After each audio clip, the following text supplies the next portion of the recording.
Madalas din bang hindi umaayon ang mga plano mo sa buhay? At pakiramdam mo ay parang nakadikit na sa iyo ang malas dahil sa hindi matapos-tapos na problema at mga suliranin na kahit anong sipag mo ay parang wala pa ring nangyayari. Pwes, baka naman hindi lang angkop ang mga bagay na nasa paligid mo para sa iyong zodiac sign. Madami sa atin ang nahuhumaling sa pag-aalaga ng mga halaman o sinasabing mga lucky plants. Ngunit alam mo bang ang bawat isang zodiac sign ay mayroong mga halamang katandem nila para ma-activate ang kanilang hatid na swerte. Kaya naman sa videong ito ay ating pag-uusapan ang mga lucky plants na kapartner ng bawat zodiac signs na dapat mong malaman at maaari mo na ring simulang alagaan para sa pagpasok ng isang bagong taon. Kaya't simulan na natin! Ngunit bago yan, kung bago ka pa lang dito sa ating channel at interesado ka sa ganitong mga content na tumatalakay sa siyensya, discovery, conspiracy, kakaibang pangyayari, katatakutan at iba pa, ay pakipindot mo na din ang subscribe at bell button para lagi kang updated sa mga bagong uploads ko. Maraming salamat po! Narinig mo na ba ang tungkol sa botanical astrology? Ito ay hango sa paniniwala mula sa Vedic at Western astrology na ang bawat zodiac signs ay mayroong kaugnay at kapartner na halaman na maaaring makapagbigay ng good luck at prosperity. Ang mga halamang ito ay mayroong malalim na simbolismo at koneksyon sa bawat isa sa 12 astrological zodiacs, sapagkat ang mga ito ay mga buhay na sources of positive energy. Simulan natin sa Aries.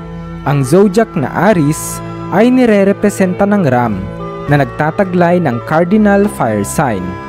Bilang isang fire sign, natural sa Aries ang pagiging matapang at ang katangiang ito ay angkop at sinisimbolo ng orange orchid. Sa impluensya ng kanilang ruling planet na Mars, ang mga Aries ay natural ng pagmahal at nagpapahalaga sa relasyon. Ang matingkad na kulay ng orange orchid ay siyang salamin ng kanilang nag-aalab na elemento ng apoy. Angkop ito para sa Aries dahil pinapataas ng orange orchid ang kanilang kumpiyansa sa sarili na siyang susi para mapagtagumpayan ng Aries ang mga inaasam nito sa usaping relasyon, trabaho o kahit sa pagsubok sa isang bagong negosyo. Taurus. Ang earth sign na ito ay kinakatawan ng isang toro at pinamumunuan ng planeta ng kagandahan at pag-ibig, ang Venus. Natural sa mga Taurus ang pagiging independent at self-sufficient, kung kaya't bagay sa Taurus ang luntian at matibay na halaman gaya ng parlor palm. Ang parlor palm gaya ng Taurus ay madali lamang alagaan at lumago, at kayang mabuhay kahit sa mga harsh conditions, kapusin man sa sinag ng araw o tubig ay mabubuhay pa rin ito. Isang napakagandang simbolo para sa isang Taurus. Gaano man kadami ang dagok na hinaharap ng isang Taurus ay hindi niya ito sinusukuan. Ang pag-aalaga ng isang parlor palm ay lalong magpapaigting sa positive energy na ito at magdadala ng pangmatagalang swerte sa relasyon at prosperity. Gemini. Ang zodiac na ito ay sinisimbolo ng kambal o twins at pinamumunuan naman ng ruling planet nitong Mercury. Bilang isang air sign, likas sa mga Gemini ang pagiging matalino, masayahin, curious at sociable. Kaya ang prayer plant ang perfect lucky plant sa zodiac na ito. Gaya ng air sign, ang prayer plant ay masasabing unique at dynamic dahil sa abilidad nitong lumago at ang kakaibang mga patterns nito na salamin ng pagiging creative ng mga Gemini. Ang intrikong patterns ng prayer plant ay magdadala ng mas madaming opportunities para sa mga Gemini sa iba't ibang larangan na hindi mo aakalain. Dahil ang mga dahon ng prayer plant ay tumitiklop at tila nagdadasal tuwing gabi, ang katangiang ito ay siyang simbolismo ng pagkamababang loob ng isang Gemini. Cancer. Bilang isang water sign, Perfect ang water lily plant para sa zodiac na ito. Sinisimbolo ng crab at ginagabayan ng moon, ang zodiac na ito ay natural na peace-loving at maunawain. Ang mga lilies ay siyang kumakatawan sa peace at tranquility.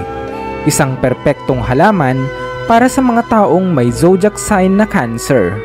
Ang halamang ito ay pinaniniwalaang nagdadala ng positive energy at nagtataboy ng negative energies sa atmosphere. Mayroong iba't ibang uri ng lilies. Ilan sa mga ito ay kayang mabuhay sa tubig na isang simbolo ng pagiging resilient ng mga Cancer.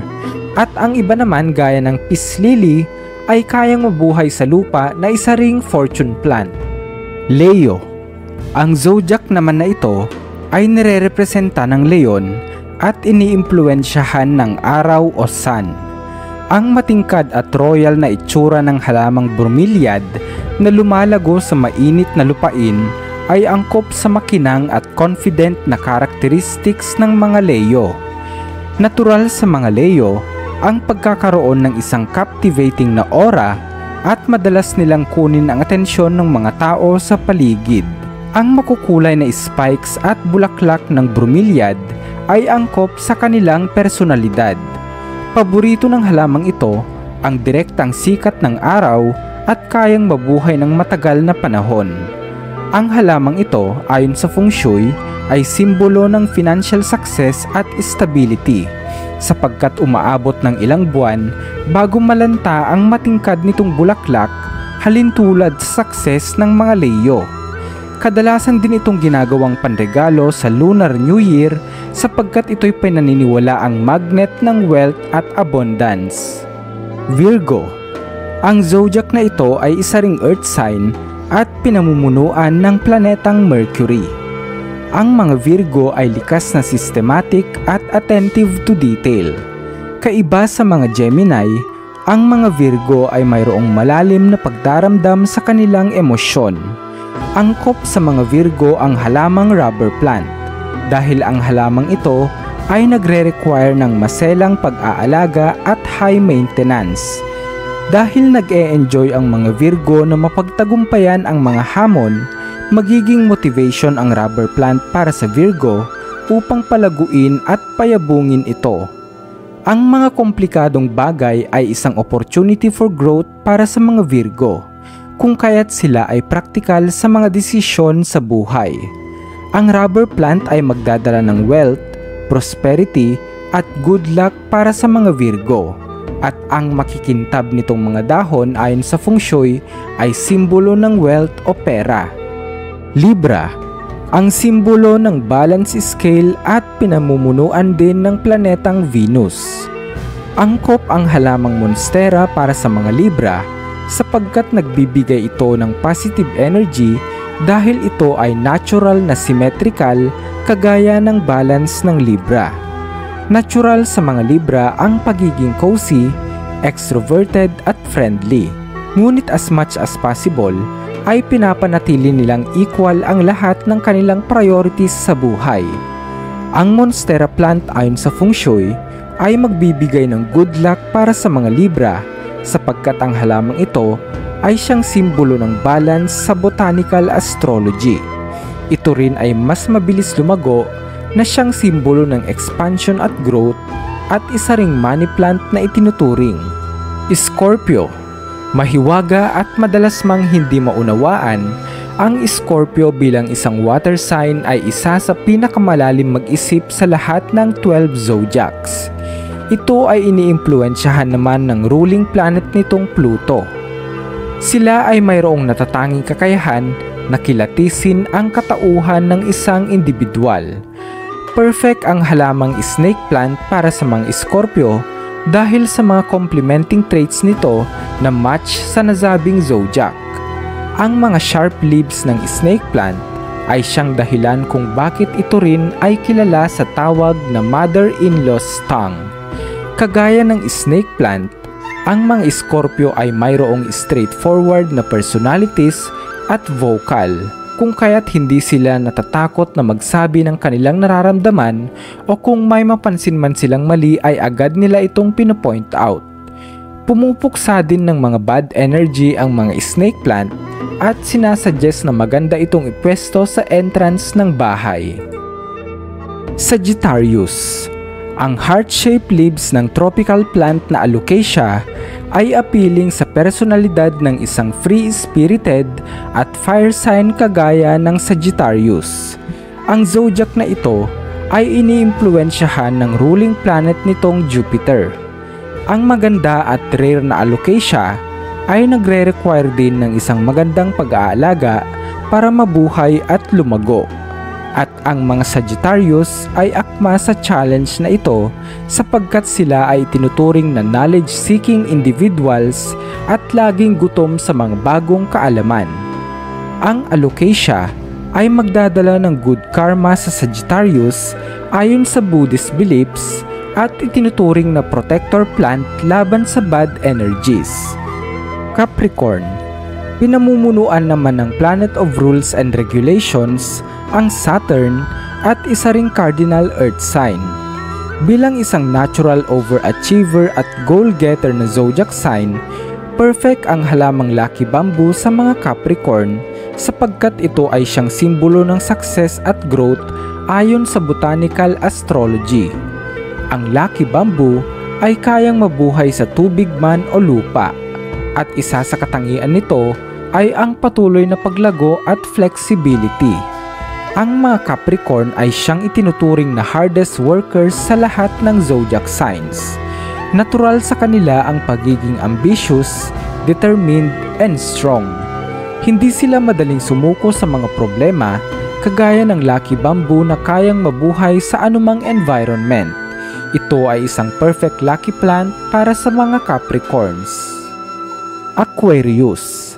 Ang air sign na ito ay sumisimbolo sa innovation at pinamumunuan ng ruling planet nitong Uranus. Revolutionary ang pananaw ng Aquarius at siyang itinuturing na most progressive sa lahat ng zodiac signs. Perfect ang fast-growing money plant para sa Aquarius dahil ito ay siyang simbolo din ng progress at nakakapag-attract ng wealth. Ang mabilis na paglago ng money plant ay siyang naiuugnay sa mabilis na pag-arangkada ng karir ng mga Aquarius sa trabaho man o sa usaping negosyo. Pisces. Sinisimbolo naman ng dalawang isdang lumalangoy sa opposite direction ang zodiac na Pisces. Natural sa mga Pisces ang pagiging compassionate at wise sa buhay. Ang halamang spider plant ay perfect match para sa Pisces. Ang spider plant ayon sa Feng Shui ay pinaniniwala ang nagdadala ng fortune at sumisimbolo sa fertility, good energy at prosperity, kung kaya't mainam din itong isang halaman para sa mga Pisces na babae o lalaki na nahihirapang magkaanak. Ang mga mahaba nitong dahon na nakaturok sa iba't ibang direksyon ay pinaniniwalaan ding nagkakalat ng mga positive energies at nakakapag-boost ng imaginative characteristics ng mga Pisces. Ngayong alam na natin kung aling halaman ang maaaring magdala ng swerte at kasiyahan sa ating mga buhay na angkop sa ating mga zodiac signs, ating pakatandaan na ang mga ito ay gabay lamang at ayon sa paniniwalang Feng Shui at botanical astrology. Ito ay base sa matandang kultura na nagpasalin-salin na sa ating mga henerasyon. Wala namang mawawala at masama kung susundin natin ang mga ito. Basta ang mahalaga ay dapat ang swerte ay samahan natin ng sipag, tiyaga at pananampalataya sa Diyos. Muli, this is Bright Owl PH and see you on my next video. Peace out.